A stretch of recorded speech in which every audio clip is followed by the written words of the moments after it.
하나님 말씀은 마태복음 25장 31절부터 마지막 46절까지입니다.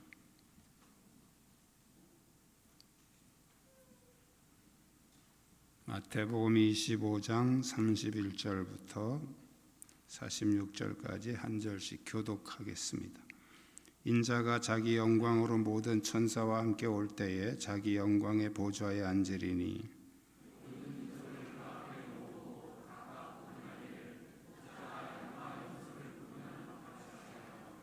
양은 그 오른편에 염소는 왼편에 두리라.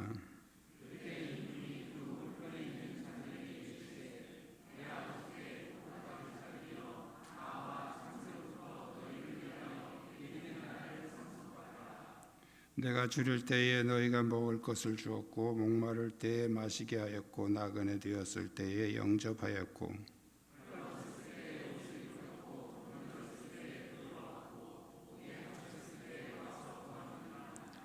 이에 의인들이 대답하여 이르되 주여 우리가 어느 때에 주께서 줄이신 것을 보고 음식을 대접하였으며 목마르신 것을 보고 마시게 하였나이까.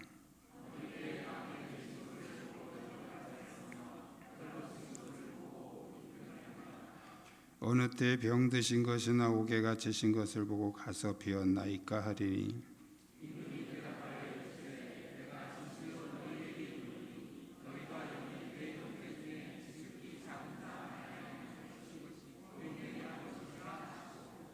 또 왼편에 있는 자들에게 이르시되 저주를 받은 자들아 나를 떠나 마귀와 그 사자들을 위하여 예비된 영원한 불에 들어가라.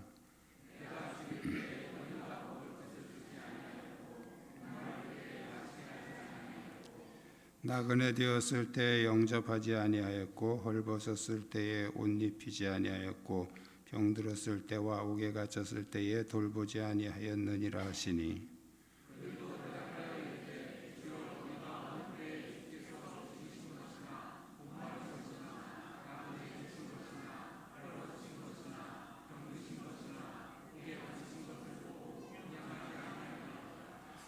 이에 임금이 대답하여 이르시되 내가 진실로 너희에게 이르노니 이 지극히 작은 자 하나에게 하지 아니한 것이 곧 내게 하지 아니한 것이니라 하시리니 그들은 영벌에 의인은 영생에 들어가리라 하시니라. 아멘.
아멘. 감사합니다. 주위에 있는 분들과 서로 인사 나누시기 바랍니다.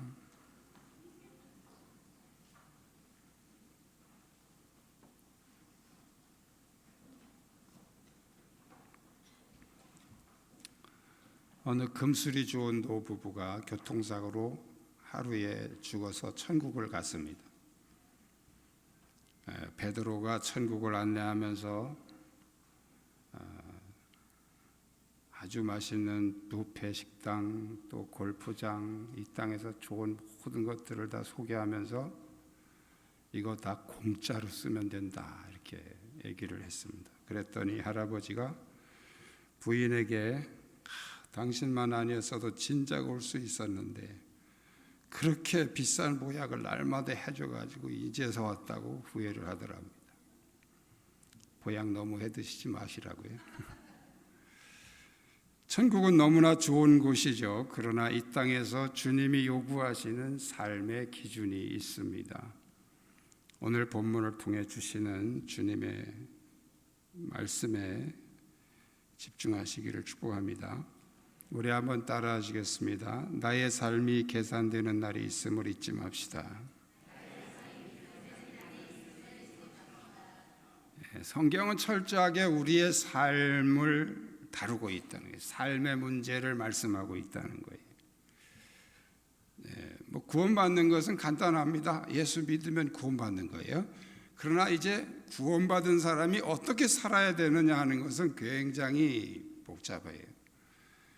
성경에서도 구원받는 그 교리에 대해서는 얼마 안 돼요. 나머지는 전부 다 구원받은 사람들이 살아가는 삶의 문제를 기록하고 있다는 거예요.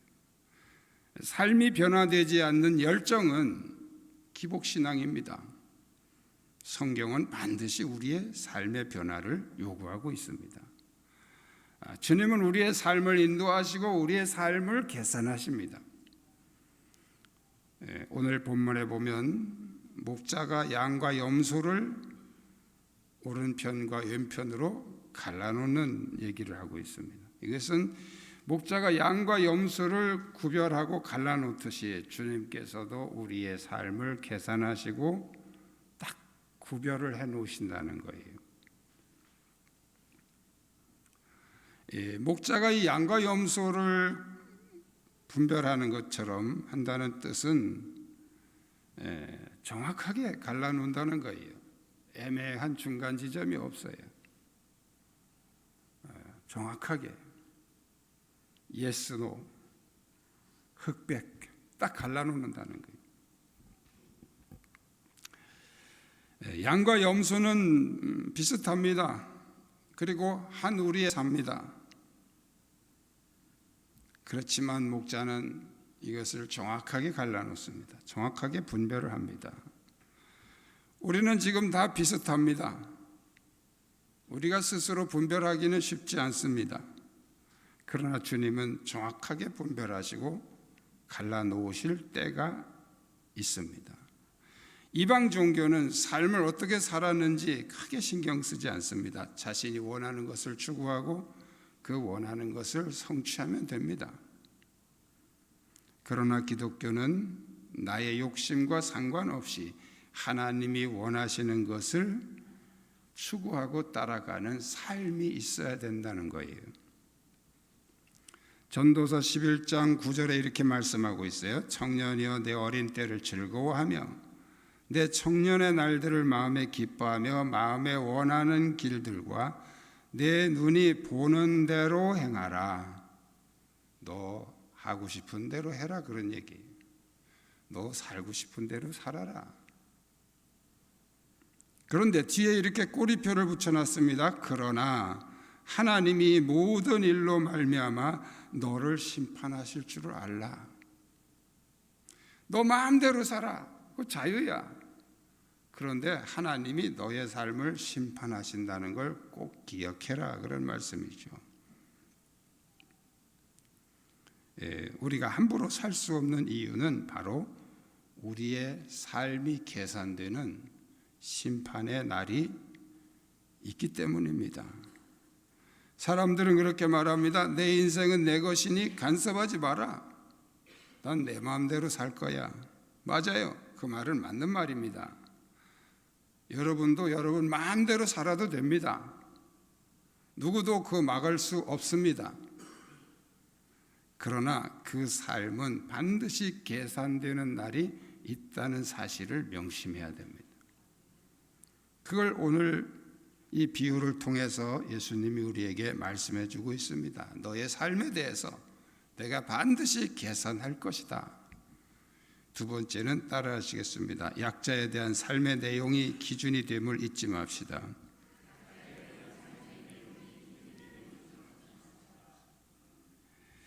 우리의 구원의 기준이 우리의 삶의 공로가 아닙니다. 우리의 삶의 공로 때문에 우리가 구원받는 건 아니에요. 그러나 구원받은 사람들이 어떻게 살아야 되는지 그 하나님의 은혜를 보답하는 차원에서 삶의 내용이 어떠해야 되는지 하는 것은 대단히 중요합니다. 예수님은 그 삶의 내용을 가지고 상과 벌을 결정하겠다고 말씀을 하십니다. 오늘 본문에서 예수님은 이 약한 자들을 자신과 동일한 위치에서 말씀을 하고 있습니다. 양이나 염소들이 이해할 수 없는 질문이 있죠. 우리가 언제 그렇게 했습니까? 라는 질문. 염소들도 우리가 언제 그렇게 안 했습니까? 우리가 주님을 언제 섭섭하게 했습니까? 또 양들도 우리가 언제 주님을 섬겼습니까? 우리 주님을 섬긴 적이 없습니다. 여기서 우리는 임금이라는 호칭과 그 임금이 내 형제 중에 지극히 작은 자 하나에게라고 한 이 표현을 잘 이해를 하셔야 됩니다. 임금은 예수님을 말씀하는 것이 당연합니다. 근데 그 예수님이 내 형제 중에 지극히 작은 자라고 한 그 사람은 누구일까요? 예수님이 말한 그 형제 중에 지극히 작은 자, 그건 누구를 말하는 것일까요? 다시 말씀드리면 오늘 본문에서 약자를 돕는다고 하는 것이 단순하게 길거리에서 구걸하는 사람에게 돈 몇 푼 주고 또 어려운 사람에게 쌀 좀 퍼다 주고 뭐 그런 차원이 아니라는 거예요. 예수님이 내 형제라고 표현한 것은 바로 주님을 영접하고 신앙생활을 시작했지만 스스로 고난을 이겨내지 못하는 믿음이 연약한 자, 그들을 어떻게 도와서 장성한 신앙으로 성장하게 하느냐 하는 것을 말씀하고 있다고 우리는 그렇게 해석할 수 있습니다. 예수님은 믿지 않는 자들에게 내 형제라고 말하지 않으시죠. 믿는 자들은 비록 초보 신앙일지라도 주님이 동등한 위치에서 내 형제라고 부르시는 것입니다.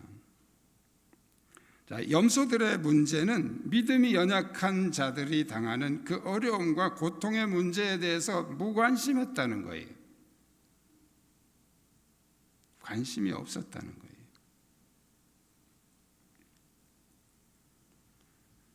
주님이 보시는 것은 종교적인 열정이 아닙니다. 삶의 내용을 보신다는 사실을 명심하시기를 축복합니다.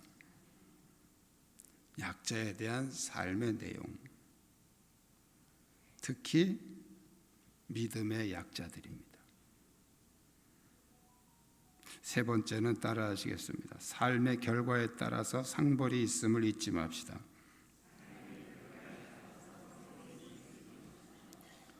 성경은 수많은 곳에서 이 보상과 체벌에 대한 내용을 말씀하고 있습니다.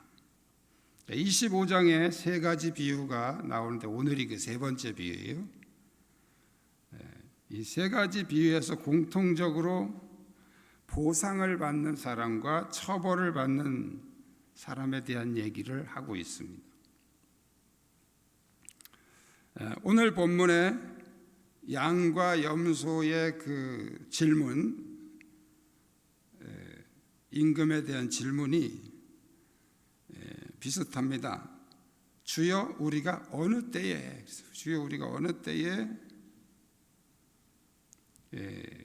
그렇게 했습니까? 또 그렇게 안 했습니까?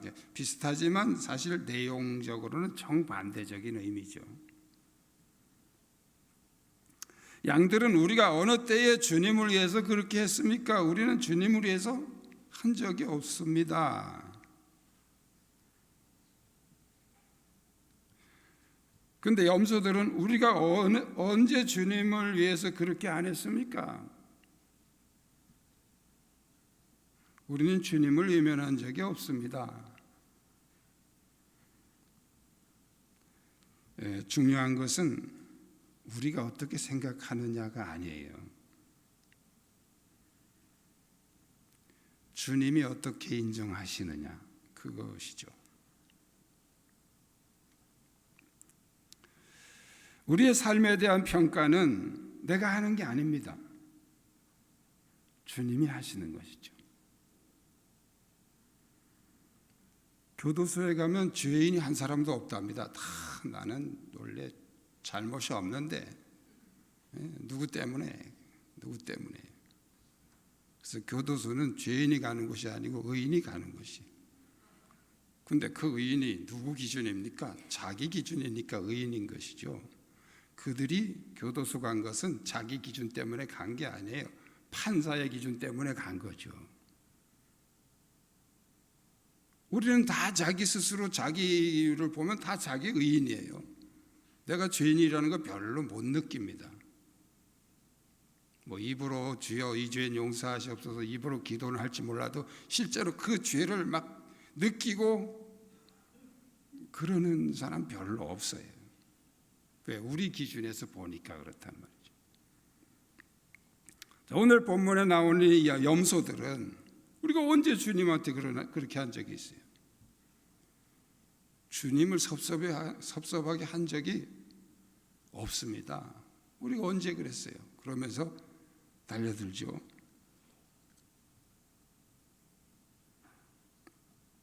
우리의 삶에 대한 평가는 심판장 되시는 주님께서 하신다는 거예요.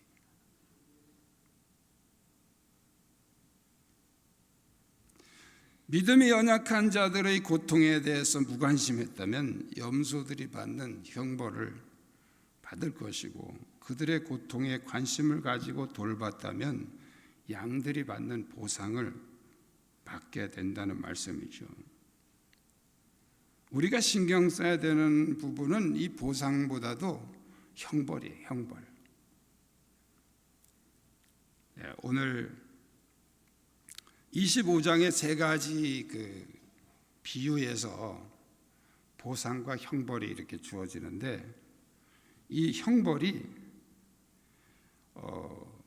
첫 번째 열처녀에 비유하고, 또 두 번째 달란트 비유하고, 세 번째 양과 염소의 비유가 형벌이 다 달라요.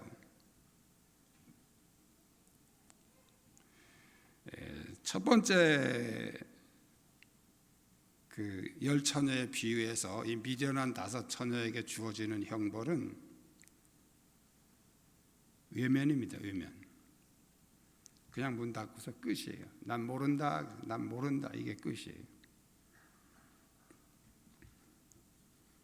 그런데 두 번째 달란트 비유에서 그 악한 종에게 주어지는 형벌은 바깥으로 내쫓아서 거기서 슬피 울며 이를 갈게 해라. 제가 이 부분에 대해서 이제 대환란이라고 이렇게 했는데, 성경에 정확하게 그게 대환란이다 말할 수는 없지만 대부분 신학자들은 그것으로 추측을 합니다. 대환란으로. 이것은 일시적인 것이죠. 자, 그런데 오늘 염소들에게 주어진 형벌은 41절에 이렇게 말씀하고 있죠. 또 왼편에 있는 자들에게 이르시되 저주를 받은 자들은 나를 떠나 마귀와 그 사자들을 위하여 예비된 영원한 물에 들어가라. 46절에도 그들은 영벌에 의인은 영생에 들어가리라. 여기 그들은 염소들을 말하는 거예요. 영원한 불에 들어가라, 지옥에 들어가라, 그런 얘기죠. 그럼 우리가 이제 좀 갈등이 되는 문제가 있어요. 아니, 분명히 우리의 행위 때문에 구원받는 게 아니고 믿음으로 구원받는다고 그랬는데, 여기 지금 염소들은 행위잖아요. 행위. 약한 자를 돌보지 않은 그 행위 때문에 영원한 불에 들어가라는 거잖아요. 그럼 성경이 앞뒤가 안 맞잖아요. 이걸 어떻게 우리가 해석을 해야 되는가? 자, 우리가 좀 성경을 이렇게 좀 전체적으로 볼 필요가 있습니다. 자, 마태복음 25장에서 지금 세 가지 다 주님의 심판에 관한 얘기를 하고 있습니다. 그런데 그 주어지는 형벌이 처음엔 좀 약하고 그 다음에 더 강하고 마지막에 더 강해요. 처음에는 외면하는 걸로, 문 닫는 걸로 끝인데, 두 번째는 쫓아내서 슬피 울며 이를 갈게 하라, 세 번째는 영원한 불에 들어가라는 거예요. 이것은 우리가 여러 가지로 해석할 수 있지만, 우리의 어떤 행위 때문에 지옥 간다는 그런 개념보다도 이웃에게 대해 무관심한 형벌이 가장 무거운 것이다라는 것을 암시해 주고 있죠. 나 자신의 준비를 위한 열처녀의 비유, 나 자신의 준비를 위한 것보다, 하나님 앞에 충성하지 못한 것보다 이웃에게 대해 무관심한 게 제일 무거운 형벌이 주어질 것이다 라는 뜻으로 우리가 해석할 수 있습니다. 어쨌든 오늘 본문에서 이웃에 대해서, 그 약자들에 대해서 무관심한 그것이 지옥 가는 기준이라는 그런 개념보다는 무거운 형벌이 주어진다는 개념이에요. 우리가 구원받는 것은 행위 때문에 받는 건 아니에요. 믿음으로 구원받는 거예요. 그러나 믿는 사람이, 믿음으로 구원받은 사람이 정말 그 약한 자들 돌아보지 않고, 우리 흔히 말하는 이기적인 신앙, 자기만 살면 되고 자기만 구원받으면 되고 그냥 자기 거기에서 머무른다면 그 사람에게는 무거운 형벌이 주어질 것이다 하는 것을 예수님이 비유를 통해 말씀해 주고 있죠. 약자들에 대한 책임이 가장 크다는 뜻으로도 해석할 수 있습니다. 이 땅에서 우리의 삶은 반드시 개선됩니다. 너무 자기만 위해서 살지 말고 약한 자들을 좀 돌아보며 사시기를 축원합니다. 이 실제로 약한 자들이 누구 때문에 낙심하고 누구 때문에 상처받고 좌절합니까? 바로 염소 같은 신자들 때문에 그런 거예요. 자기만 알고 자기 주장만 강하고 자기만 옳다고 생각하고 자기 중심으로 살아가는 이 염소 같은 사람 때문에 이 믿음이 약한 사람들이 많이 상처받고 좌절하고 낙심하고 실족하게 되는 것이죠. 여러분 주변에 약한 자들이 누구인가? 우리가 기도하면서 그걸 찾아야 됩니다. 주여 내 눈을 열어주셔서. 오늘 우리 찬양도 우리의 눈을 열어 아버지 마음으로 보게 하시고 아버지의 시선으로 보게 하시고, 그래야 보이는 거죠.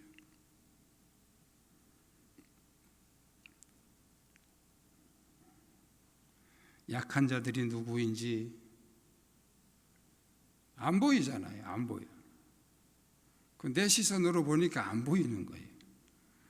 주님의 시선으로 그들을 돌아보고 여러분 모두가 주님이 보실 때 양과 같은, 그러니까 이게 선이라고 하는 거, 의라고 하는 것은 내가 막 인식하고 하는 건 아니에요. 내가 오늘 고아원에다가 뭐 쌀 100푸대 갖다 주고 이런 거는 선이라고 말하기 어려워요. 선은 오늘 성경에 예수님 말씀하신 대로 내가 언제 했습니까? 나 모르게 하는 거예요. 나도 모르게 하는 거예요. 그냥 삶이 그렇게 돼야 되는 것이죠. 오늘 내가 뭐 누굴 도와줬다, 누굴 해줬다, 가슴 뿌듯하다. 그건 벌써 선이 아니에요. 벌써 자기의가 다 드러나 버렸어요. 내가 도와줬는지도 모르고 나 때문에 누가 나 때문에 고마워하는지도 모르게 하는 거예요. 삶 자체가 그럴 때 그게 선이 되는 것이고 그게 의가 되는 것이죠. 예수님에게 내가 해야지 하고 하는 것보다도 내가 언제 하는지도 모르게 하는 것입니다. 그것이 바로 예수님이 우리에게 요구하시는 기준이죠. 그럴 때 우리는 양과 같은 질문을 할 수 있습니다. 우리가 언제 주님께 했습니까? 언제 주님에게 우리가 배고플 때 먹여 드리고 헐벗을 때 옷을 갖다 줬습니까? 자기도 모르는 거예요. 여러분 모두가 양과 같이 주님의 칭찬받고 하늘의 상급을 누리는 복된 삶이 되시기를 축복합니다. 기도하시겠습니다. 하나님은 우리가 약한 자를 돌아보게